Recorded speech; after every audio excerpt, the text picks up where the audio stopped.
तो देखिए, आज हम राधा कृष्ण इंस्टीट्यूट से गांव बुल्ले वाले में भैया अभिषेक, भैया गुरमीत के यहाँ पे संपर्क के लिए आए हैं।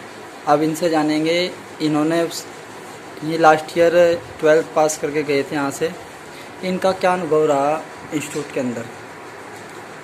बताइए अभिषेक भैया जी, आप जैसे कि आप वहाँ पे पढ़े, लगभग 4 साल पढ़े, शायद 9th में गए थे आप, तो आपका 4 साल में क्या अनुभव रहा।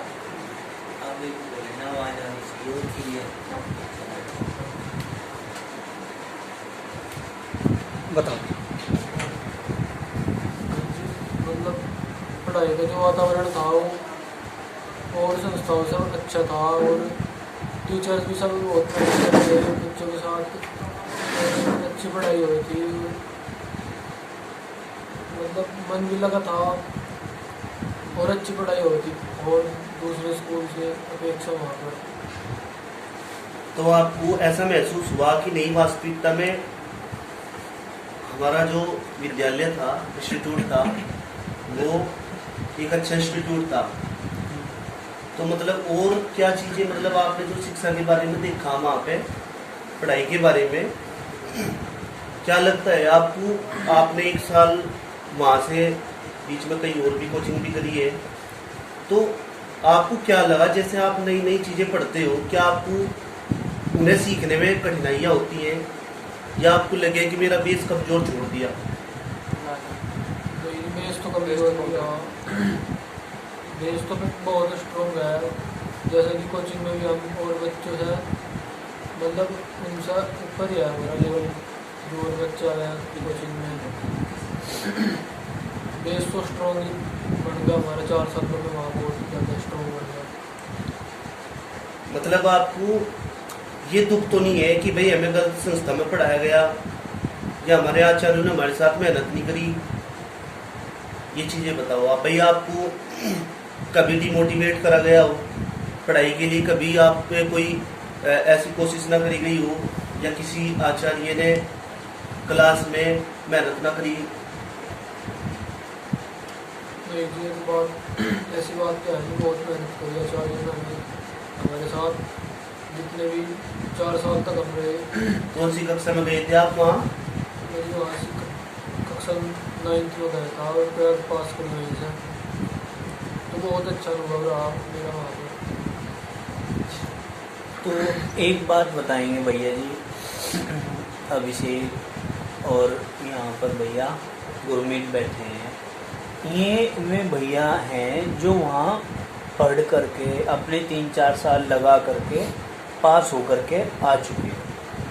आज हम काफ़ी दिनों के बाद इनके पास आए भैयाओं के, जानने के लिए कि क्या बेहतराई इनको नज़र आई इंस्टीट्यूट में। क्या आपको आचार्य लोग परमानेंट अपने पीरियड में उपस्थित मिलते थे? कभी ऐसा तो नहीं हुआ कि भाई पीरियड लग गया, आचार्य जी क्लास में ही नहीं है? क्या कभी ऐसा होता था? प्रत्येक पीरियड चलता है। क्या ऐसा हुआ कि भाई एक ही टीचर कई कई सब्जेक्ट को पढ़ा रहे हैं,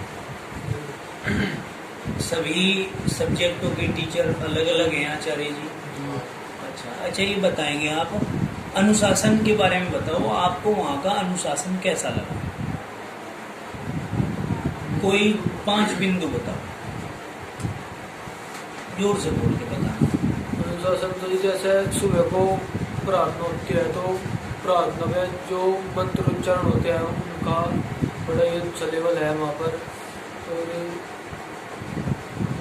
जैसे जी मतलब स्कूल में ज़्यादा बच्चे हल्ला गुल्ला नहीं करते हैं, और जैसे इंटरवल होने के बाद में जब इंटरवल होता है तो भोजन मंत्र की वहाँ पर स्थिति बनाई गई है। और जब छुट्टी होती है, जब वो राष्ट्र गीत होता है वहाँ पर वंदे मातरम कराया जाता है। जैसे प्रार्थना में तिलक होता है, तो तिलक की व्यवस्था कैसी है, कैसा लगता है, आप कैसा फील होता था जिस समय तिलक कराया जाता था पूरे स्कूल में? जी बहुत अच्छा फील होता है। जैसे सभी भैया तिलक कराते थे, सभी भैया, उसमें भी एक मतलब एकता की भावना आती थी मन में कि हम सब एक तरह से यहाँ पे पढ़ रहे हैं और सब में एक है। तो जैसे एक चीज़ ये बताइए, एक जो बात है सभी क्षेत्र में चल रही है, ट्यूशन से संबंधित बातें हैं। भाई इंस्टीट्यूट ट्यूशन का तिरस्कार करता है। इंस्टीट्यूट चाहता है कि जो भी विद्यार्थी आर के इंस्टीट्यूट में, राधा कृष्णन इंस्टीट्यूट में पढ़ने के लिए आया है, भाई वो ट्यूशन नहीं करेगा, ये बात कही जाती है। तो कुछ लोग ये कहते हैं कि जी ये तो फोर्स करते हैं कि ट्यूशन नहीं लगाना है, हमारा बच्चा ट्यूशन लगाना चाह रहा है तो उसे लगाने दो। और ये इंस्टीट्यूट वाले आचार्य जी या प्रधानाचार्य जी ये कहते हैं कि भाई ट्यूशन ना लगाओ। तो ये बात अच्छी है या बुरी है? इसके विषय में आपकी क्या सोच है? ट्यूशन वहीं तो आवश्यकता पड़ती है ट्यूशन की जहाँ पे भाई विद्यालय में आचार्य लोग पढ़ाते नहीं, वहीं तो ज़रूरत पड़ती है। जब परमानेंट पूरे सब्जेक्ट के आचार्य जी उनको पढ़ा रहे हैं, उनका सिलेबस समय से पूर्ण हो रहा है, उनको रिवीजन में भी पूरी सहायता करी जा रही है, तो फिर क्या ट्यूशन की ज़रूरत पड़ेगी फिर भी? तो इस विषय में आपका क्या कहना है? आप क्योंकि पढ़ के आ चुके, इस विषय में भी थोड़ी सी बात आप डालो, प्रकाश डालो किन्हीं 2-4 बिंदुओं के माध्यम से बताएंगे भैया जी। जो स्कूल में पढ़ाई की व्यवस्था बहुत अच्छी है और जो आचार्य जी वहाँ पर सिलेबस कंप्लीट कराते हैं तो उसके बाद ट्यूशन की इतनी ज़्यादा आवश्यकता तो रहती नहीं है। मतलब फिर भी वे रिवीजन भी कराते हैं और बाद में अगर आपके डाउट रह जाते हैं तो एक्स्ट्रा क्लास में वहाँ भी अपना टाइम देते हैं। तो मतलब ज़रूरत तो रहती नहीं ट्यूशन्स की, तो स्कूल में ही हो जाता है कंप्लीट। तो इसका मतलब तो ये है, समझें कि ट्यूशन एकमात्र एक क्रेज बन गया, बच्चों को देखम देख बच्चे ट्यूशन के लिए जाते हैं, है ना, उनकी हैबिट बन जाती है कि भाई हमें ट्यूशन पढ़ना है। ज़रूरत नहीं है वहाँ पर पढ़ के बच्चे को ट्यूशन की, क्योंकि कई बार रिवीजन हो जाता है। तो फिर मैं तो मानता नहीं कि भाई आवश्यकता पड़ेगी। और यदि फिर भी आवश्यकता पड़ती है तो राधा कृष्ण इंस्टीट्यूट तो विद्यार्थियों को अपने पास रख लेता है, रात में भी भाई उनको पढ़ाता है। आप लोग भी रहे होंगे वहाँ पर, कुछ समय बिताया होगा, एग्ज़ाम टाइम में भी रख लेते हैं। तो भैया गुरमीत बताएंगे कि जैसे भैया गुरमीत वहाँ पर रहे, इन्होंने भैया ने वहाँ पर अपनी कक्षा कौन सी करी आपने? 9th भी तो करी होगी, 9th 10th 11th वहीं से की आपने। तो 11th तक भैया जी वहाँ पे पढ़े। 12th में आकर के इनके मन मंदिर में किसी ने ये बात डाल दी कि भाई वहाँ तो बहुत ज़्यादा काम होता है, बहुत ज़्यादा प्रेशर है, डंडा बजाते हैं भाई, लिखने का ही कार्य पूरा नहीं होने का, बोर्ड में तुम्हारे नंबर कम रह जाएंगे। तो इन बातों को देखते हुए इनके माइंड में ये बात आ गई कि भाई कभी मेरे नंबर वास्तविकता में कम रह जाएं, ऐसा डाला। तो फिर इन्होंने 11th क्लास करने के बाद 12th क्लास वहाँ से नहीं की। 12th क्लास में इन्होंने केवल अपने ट्यूशन करे। इन्होंने कह दिया कि जी मैं तो केवल ट्यूशन से पढ़ूंगा और अपने नंबर मेरे से ले लिया आप जितने भी। तो बेटे मैं ये जानना चाहूँ कि उसका फ़ायदा हुआ या नुकसान हुआ आपको? नुकसान हुआ। कितना नुकसान हुआ लगता है आपको कि नुकसान हुआ है? क्या महसूस करते हो कि क्या नुकसान हुआ, ये बताओ। अगर आप वहाँ रहते कक्षा 12 में भी तो क्या क्या फ़ायदे होते? शायद मेरे बढ़िया नंबर और बढ़िया नंबर बनते। अच्छा लगता है आप? अच्छा, तो जैसे आप 1 साल आप वहाँ से आगे दूसरी जगह आगे जहाँ पे भी आप पढ़े, तो क्या आपको वहाँ पे ऐसा माहौल, ऐसा वातावरण, ऐसा अनुशासन मिला जैसा वहाँ पे था राधा कृष्णन इंस्टीट्यूट में? ऐसा अनुशासन नहीं था। क्या लगा आपको अलग, क्या लगा वहाँ पे? ट्यूशन में पढ़ना। अच्छा, स्कूल में कोई पढ़ाई नहीं होती? अच्छा, तो बच्चे कैसे रहते थे आपस में? बढ़िया नहीं था अनुशासन। अच्छा, तो एक बात और भी बताओ, जैसे राधा कृष्णन इंस्टीट्यूट में सभी बच्चे एक दूसरे को भैया जी और बहन जी कहते हैं, उससे भी कुछ प्रभाव पड़ता है बच्चों में, भावना आती है कुछ, क्या लगता है इसमें? अभिषेक भैया जी बताएं। जब भी कोई दूसरा विद्यार्थी हमें या किसी बहन को, बहन या भैया जी कहते हैं, तो एक परिवार की भावना उत्पन्न होती है कि ये हम एक परिवार में बैठे हैं, एक परिवार में पढ़ रहे हैं। पॉजिटिव सोच उत्पन्न होती है। जैसे वहाँ पे आपको सब्जेक्ट पढ़ाए गए सभी अलग अलग, तो प्रत्येक सब्जेक्ट के जो आचार्य जी थे उनका जो मेथड था पढ़ाने का, जो आपको पढ़ाया गया, उनके जरा उस मेथड पे सभी के थोड़ा थोड़ा सा प्रकाश डालेंगे तो बहुत अच्छा रहेगा। सभी आचार्य जो आज हमारे बीच हैं वो भी, जो नहीं है वो भी, वर्तमान में जो हैं वो भी, जो हमारे साथ भूतकाल में थे वो भी, आपके समय में जो भी थे, उन सभी के पढ़ाने के तरीके पर और उन सभी के जो मेथड था, है ना, समझाने का, उस पर प्रकाश डालो, विषय को किस तरह पढ़ाने की उनकी टेक्निक थी। एक एक सब्जेक्ट के विषय में बताएंगे। जैसे सुनीता मैडम है, ये हिंदी बड़े अच्छे तरीके से पढ़ाया करेगी। जैसे कि कोई पद में कोई पैराग्राफ है तो पहले से पढ़ाती थी, उसकी हिंदी समझाती थी। मेहनत करी उन्होंने आपके साथ, बहुत बहुत अच्छी मेहनती अध्यापिका रही, हमारे साथ में बहुत सहयोग रहा उनका हृदय से हम भी धन्यवाद करते हैं भाई। उन्होंने बहुत मेहनत करी हमारे साथ, इंस्टीट्यूट के लिए उन्होंने पूरी खिपत खाई जितनी खा सकती थी वो, है ना। अपने सब्जेक्ट को बहुत अच्छे से लेकर के बखूबी उन्होंने निभाया, हम भी इस बात को मानते हैं, इसलिए उनका धन्यवाद करते हैं। और आगे सब्जेक्टों के बारे में जैसे जी विद्याचार्य है, 10वीं तक बायोलॉजी पढ़ी है मैं, हाँ। तो बहुत अच्छा समझ में आया करा था जब ये पढ़ाया गए थे। जैसे कि हमें 10th इंग्लिश मीडियम से करी, तो पहले गुरु जी उसकी इंग्लिश से हम ट्रांसलेट करके हमें समझाया करा थे, तो अच्छा समझ में आया करा था बायोलॉजी में जब तक। तो कुछ बातें तो अब तक भी याद है हमारे 10th की पढ़ी हुई।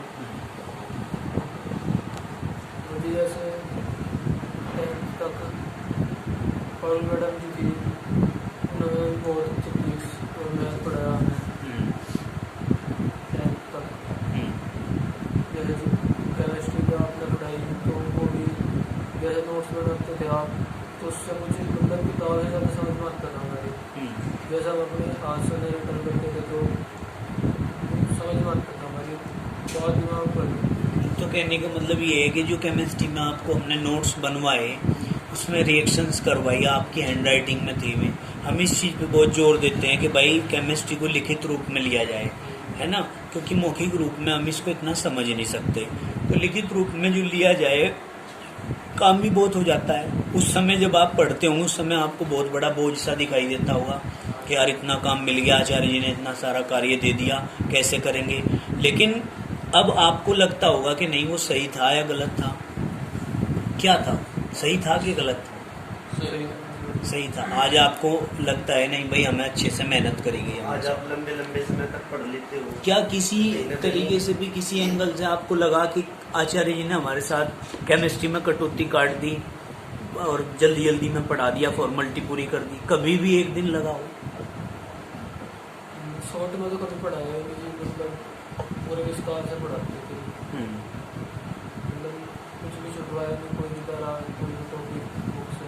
हाँ, अच्छा, चलते रहो, आप अपना कार्य करते रहो। अच्छा जी, तो और किसी आचार्य जी के बारे में बताइए। और सभी सब्जेक्ट तो हुए नहीं अभी, और भी सब्जेक्ट रह रहे हैं, सबका विस्तार से बताते रहिए।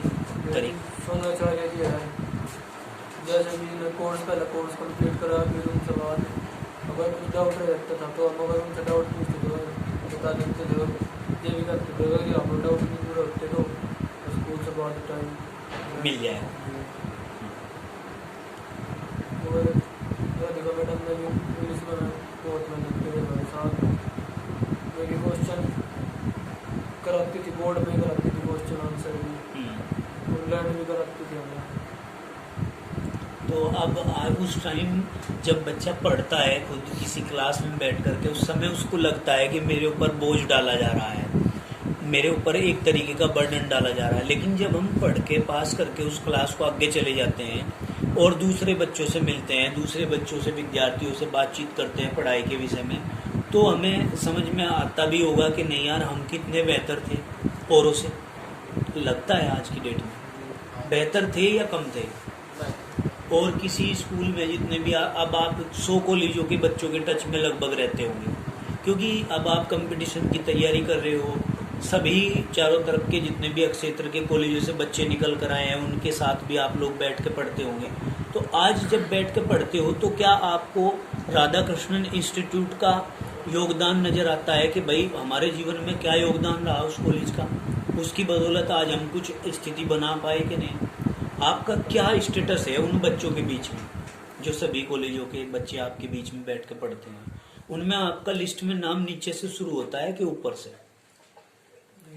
नाम तो ऊपर से शुरू हो गया है, हर लेवल में ऊपर से शुरू हो गया है। मतलब पढ़ाई के लेवल में भी, अनुशासन के लेवल में भी, बोल चाल के लेवल में भी। मतलब हम उन बच्चों से जो हमारे साथ बैठ कर पढ़ रहे हैं जी, उनसे ऊपर ही है। ठीक है। तो आपको लगता है नहीं भाई हमने अच्छा किया, उस समय हम राधा कृष्ण इंस्टीट्यूट में पढ़े, हमने अच्छा किया कि आज हमारा बेस मजबूत बना? चलिए, तो उनके बीच में बैठ के आपको अपने आप को गौरवान्वित महसूस होता है कभी कभी? कभी ऐसा भी होता होगा कि और विद्यालयों के विद्यार्थी जो बैठ के साथ में पढ़ रहे हैं वो उस चीज को नहीं कैच कर पा रहे, बता नहीं पा रहे, आप लोग बता देते हैं तो गौरवान्वित तो होता ही है महसूस, लगता है कि नहीं अच्छा किया हमने। तो फिर वो जो लास्ट का 1 साल था उसका दुख भी होता होगा कभी कभी, है जी? होता है कभी कभी कि लास्ट का जो 1 साल था हमारा वो हम नहीं कर पाए, वो हम कवर नहीं कर पाए, या हमारे मस्तिष्क में किसी ने वायरस डाल दिया है ना, तो उनकी बातों में उलझ के हमने अपना 1 साल बाद का ट्यूशन के साथ में जोड़ लिया, इंस्टीट्यूट से हटा लिया और ट्यूशन के साथ में जोड़ लिया। तो उसका बताइए, उसके विषय पे थोड़ा सा प्रकाश डालो कि उसका क्या विवरण रहा? जी वो कोर्स कंप्लीट हो गया था लेकिन रिवीजन नहीं हो पाया, कॉलेज में अच्छा रिवीजन हो सका था हमारा, तो इसलिए थोड़े नंबर कम रहे हमारे। आप महसूस करते हो इस बात को? अच्छा, तो अब जो आने वाले नए विद्यार्थी हैं विद्यालयों के अंदर, उनके लिए आपका क्या संदेश है? उन्हें आप क्या कहना चाहोगे जो कि वे क्या गलती ना करे? बच्चे ट्यूशन नहीं लगा है जी, ट्यूशन नहीं लगा है, ट्यूशन ना लगाएं। अगर ट्यूशन उन्होंने भी लगाया तो आपके अंदर जैसे लगाना नहीं चाहिए, नुकसान होगा उनका। और यदि इंस्टीट्यूट पे ही भरोसा करके पूर्ण रूप से पढ़ाई करेंगे जैसे कराते हैं इंस्टीट्यूट में तो फायदा हुआ।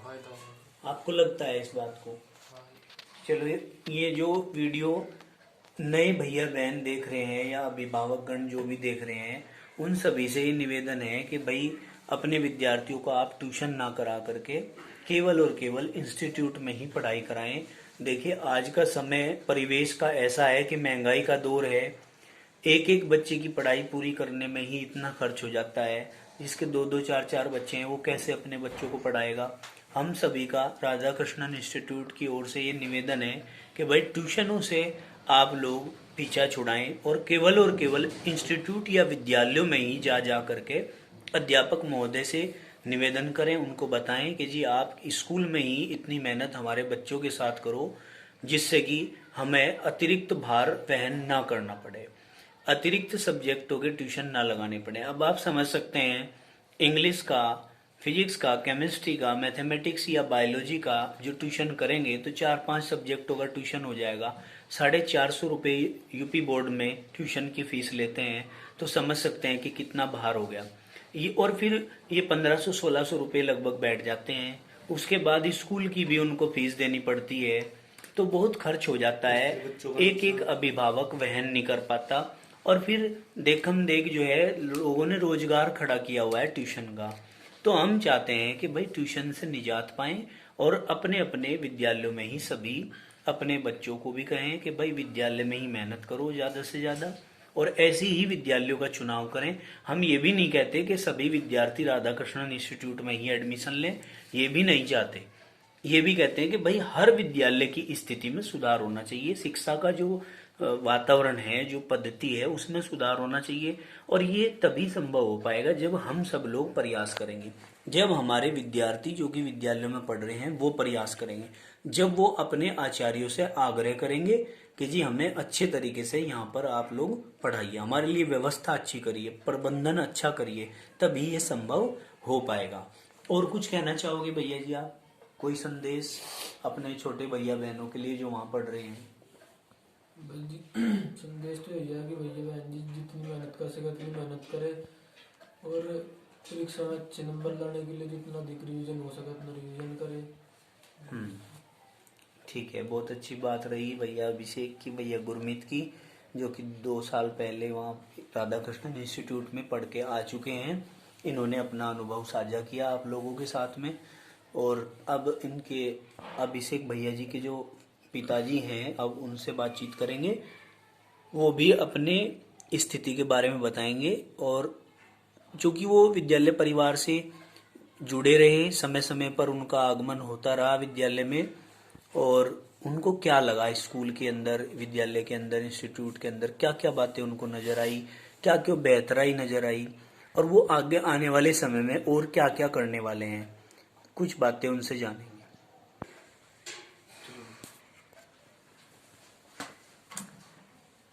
जैसे कि आपके बच्चे पिछले 2-3 साल, लगभग 4 साल तक विद्यालय में पढ़े हैं राधा कृष्ण इंस्टीट्यूट में, तो आपका क्या अनुभव रहा? मतलब बच्चे पहले भी कहीं और पढ़ते होंगे, वहाँ पे उनके साथ आपका क्या अनुभव रहा? देखो जी, बच्चे भेजे स्कूल में, ऐसा नहीं कभी महसूस हुआ कि वो बाहर है। वहाँ भी घर जैसा ही व्यवहार था सबका, टीचर वगैरह का, और पढ़ाई में भी और सभी स्कूलों से अच्छे हैं। ऐसा नहीं है, अपना समय ज़्यादा से ज़्यादा दिया बच्चों को। थोड़ी गलतियाँ जो बच्चों की रही अब वो महसूस कर रहे, पहले नहीं की। पहले सोच रहे थे तो यूँ ही बता रहे। फीस का स्टेटस में आपका क्या विचार है? जैसे कि और विद्यालयों के भी फीस में आप कहीं और भी पैसे दे रहे थे पहले। नहीं, फीस तो बहुत कम है, फीस तो औरों के अपेक्षा बहुत कम है। 800 1,000 रुपये महीना ले रहे लोग। वहाँ पे तो ऐसा एक प्राइवेट संस्था हो गई, सरकारी में पढ़ा रहे हो। बहुत ज़्यादा बर्डन नहीं है, खर्चा नहीं, कभी दबाव नहीं भाई फीस अभी भिजवानी। मतलब भैया जी का ऐसा रहा जैसे कि पहले आपको कहना पड़ता होगा कि घर पे पढ़ने के लिए, ऐसा मतलब अनुशासन में घर पे भी उस चीज़ का प्रभाव नजर आता था या विद्यालय तक ही सीमित था बस वो? नहीं, पहले से जब पहले स्कूल में पढ़ रहे थे उसके बाद तो बहुत ज़्यादा फर्क था, मतलब सुधार था। पहले तो एक नॉर्मल जैसा हम लोग जी रहे ऐसे ही थे, लेकिन वहाँ जाकर कुछ लगा के अलग, हाँ पढ़ाई करने जा रहे, भले ही पढ़े हों या ना पढ़े हों, एक अनुशासन और बातचीत करने का तरीका, रहने का, सब कुछ बदलाव था। राधा कृष्ण इंस्टीट्यूट में जब से भैया जी ने पढ़ना शुरू किया तब से बदलाव आया जी। हाँ जी, हाँ जी। गेट थोड़ा सा मतलब घर परिवार में मोहल्ले वाले भी इस चीज का जिक्र करते हैं कि भाई बच्चा अच्छी जगह पढ़ रहा है। हाँ जी, हाँ जी। चलिए, यही हमारे लिए बहुत खुशी की बात है कि हमारे विद्यालय में जो विद्यार्थी हम लोगों से पढ़ के आया है, आज यदि उसके विषय में उसी के माता पिता और मोहल्ले पड़ोस वाले उस भैया जी के जिक्र करते हैं, अच्छी बातों के विषय में बताते हैं, अनुशासन के विषय में बताते हैं, तो ये भी हमारे लिए एक बहुत बड़ी जीत है, हमारे लिए बहुत ही खुशी की बात है। कम से कम हम आकर के समाज के अंदर अपने विद्यार्थियों के परिवारों में आकर के, अपने परिवारों में आकर के एक खुशी महसूस होती है कि भाई हमने इस परिवार के लिए एक स्तंभ तैयार किया, एक जिम्मेदार नागरिक तैयार किया। इसीलिए हम जो है सीना ठोक के जो है आ जाते हैं अपने परिवारों में, अपनापन महसूस होता है। और देखिए, यदि सभी विद्यालय के लोग इस तरीके की स्थिति बनाएंगे तो उनको भी बहुत ज्यादा सम्मान मिलेगा। सम्मान हमारे हाथ में होता है, हम सम्मान कमाना चाहते हैं या अपमान कमाना चाहते हैं, हम पैसे तक, व्यवसाय तक सीमित रहना चाहते हैं, या हमें अक्षेत्र के लिए कुछ करना है, एक नई फौज तैयार करनी है राष्ट्र को मजबूत करने के लिए। देशभक्ति की भावना भी इन विद्यार्थियों को वहाँ कूट कूट के इनकी रगों में भरी जाती है। ये बातें, बहुत सारी बातें हैं, गूढ़ बातें हैं। हर बात तो बताई भी नहीं जाती कि भाई किस तरीके से इनको लेकर के चलना है। बस ये है निवेदन कि सभी विद्यालय परिवार जितने भी हैं वो अपने अपने विद्यालय में पढ़ रहे विद्यार्थियों के लिए भरपूर और अथक प्रयास करें। जैसे अब की बार कोरोना का टाइम रहा, तो कोरोना के टाइम में सभी को ये बहाना मिल गया कि जी कोरोना था, पढ़ाई हो नहीं पाई। तो हमारे यहाँ मैं खुद महसूस कर रहा हूँ कि अब की बार और सालों से भी ज्यादा समय मिल गया रिवीजन के लिए। कई कई बार रिवीजन हो गया, 10th क्लास का 7 बार रिवीजन हो गया, पूरा कोर्स कराने के बाद रिवीजन 7 बार हो गया, एग्जाम भी 3 बार हो गए, 4 बार होने जा रहे हैं, अब जब 4थी बार होने जा रहे हैं। हम प्रैक्टिस सेट्स भी करवा दें। प्रैक्टिस सेट जो सोल्ड पेपर हैं जिससे कि अभ्यास होता है, अभ्यस्त होता है विद्यार्थी में भी। इधर से पेज उठा करके लास्ट तक पलटी मार दी है। केमिस्ट्री में हमारी जो है 1000 पेज लगभग होते हैं केमिस्ट्री की बुक में, 12th क्लास की में भी हमने शुरू से लेकर के लास्ट तक पलटी मार दी। तो पलटी मारने का मतलब तो ये तो नहीं है कि किताब इधर से खोली इधर पलट दी। उसको एक एक पेज को पढ़ाने के लिए बहुत भरपूर मेहनत करनी पड़ती है। सर्दियों में ठिठुर ठिठुर के आना पड़ता है पढ़ाने के लिए और पढ़ने के लिए विद्यार्थी को। तो देखो ये बात है कि मेहनत तो जाहिर सी बात है की ही होगी, और जो मेहनत की है वो आज हमारे सामने रंग ला रही है। वो मेहनत हमारी ये है जो आज हम यहाँ बैठ के भाई साहब से सुन रहे हैं। तो भाई साहब से आप और कुछ प्रश्न करना चाहते हैं तो करिए। तो जैसा भैया जी आपके इंस्टीट्यूट में पढ़े हैं जी, तो मतलब आपको कभी ऐसा महसूस तो नहीं हुआ कि मैंने अपने बच्चे को कहीं गलत जगह भेज दिया, या फिर मेरा बच्चा पहले से ज्यादा कमी महसूस कर रहा है, कमजोरी महसूस कर रहा है? कहीं ना कहीं उस पर आप चर्चा करो जी। नहीं जी, हमें तो ये महसूस हुआ कि एक अच्छी जगह चला गया, गलती से हम कहीं और ना भेज पाए। कहीं और भेज देते तो शायद आज स्थिति या ना होती जी। अच्छा, जब भैया जी पढ़ते थे तो समय समय पर आपको भी उनकी सूचना दी गई होगी आचार्यों जी के द्वारा? संपर्क के द्वारा। हाँ बिल्कुल, संपर्क के लिए आचार्य लोग आते थे बीच में आए भी, और कोई बात होती तो तुरंत बताया भी जाता। ऐसा नहीं है। जैसे कि एक बात सुनने को अधिकतम मिलती है समाज के अंदर कि जी वहाँ तो बहुत ज़्यादा पिटाई होती है, वहाँ तो अनावश्यक रूप से इतना पिटा जाता है। क्या आपको भी कभी ऐसा लगा कि जैसे भैया जी 3-4 साल पढ़े कि कभी इन्होंने बताया हो या शिकायत करी हो? मेरे पास तो कभी शिकायत आई नहीं पिटाई की कभी किसी और की भी नहीं आई और भी बच्चे पढ़ के गए यहाँ नहीं। अब देखिए ये थोड़ा प्रेशर तो रखना ही पड़ता है तभी यहाँ के विद्यार्थी अच्छे तरीके से नहीं जी, बिना प्रेशर के तो कुछ भी नहीं होता। हाँ। मतलब आप खुश हो वहाँ पे बच्चों को पढ़ा के? हाँ बिल्कुल खुश है, इसलिए दूसरे को भेज रहे हैं वहाँ। दूसरे का एडमिशन करा रहे, बहुत अच्छी बात है जी। क्या नाम है इनका भैया जी का? अनिकेत। अनिकेत भैया जी। कौन सी क्लास में है? अच्छा, तो भैया जी से भी हम ये पूछना चाहेंगे, जैसे ये अब से पहले जिस विद्यालय में पढ़ रहे हैं, विद्यालय का नाम नहीं लेना है, जिस विद्यालय में आप पढ़ रहे हो उसका नाम नहीं लेना है, क्योंकि हमारे लिए सारे विद्यालय परिवार एक ही है। जितने भी विद्यालय हो सब शिक्षा के मंदिर है। आगे आ जाओ, इधर आ जाओ बेटे, पीछे आ जाओ, क्योंकि सभी शिक्षा के मंदिर है। हमारा लक्ष्य किसी को डिमोटिवेट करना नहीं है, किसी की समाज में भ्रांति फैलाना या बदनामी करना नहीं है, क्योंकि वे सब शिक्षा के मंदिर हैं। हमारा केवल लक्ष्य ये है कि वहां पर भी जो जो कमियां हैं उनका सुधार, आने वाले समय में उनकी स्थिति में बदलाव हो। तो भैया जी से पूछिए वहां पर इनको क्या क्या कमियां लगी, फिर भाई साहब भी बताएंगे कि इनको जिस विद्यालय में भैया जी अभी भी पढ़ रहे हैं वहां पर कौन कौन सी कमियां खली।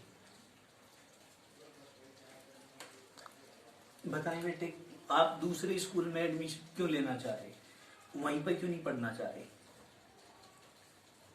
क्या जरूरत पड़ी कि हमें दूसरे स्कूल में जाना पड़ रहा है?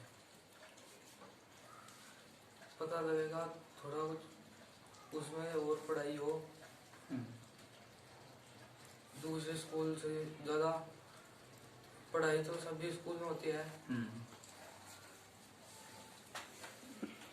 तो वहां पे आपको क्या कमी लगी बेटे? कुछ कमी लगी आपको वहां पे? है जी? नहीं जी, कमी तो थी नहीं कुछ। अच्छा, पढ़ाई बेहतर है। जब बेहतर है तो बेटे फिर आप इसका मतलब कहीं ना कहीं पिताजी कराना चाह रहे हैं एडमिशन नहीं।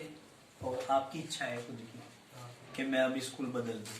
किसे देख कर आपका मोटिवेशन हुआ कि आपको वहाँ एडमिशन लेना है? हाँ, ये भावना कैसे आई मन में? कैसे विचार आया आपके मन में कि मुझे राधा कृष्ण इंस्टीट्यूट में एडमिशन लेना है?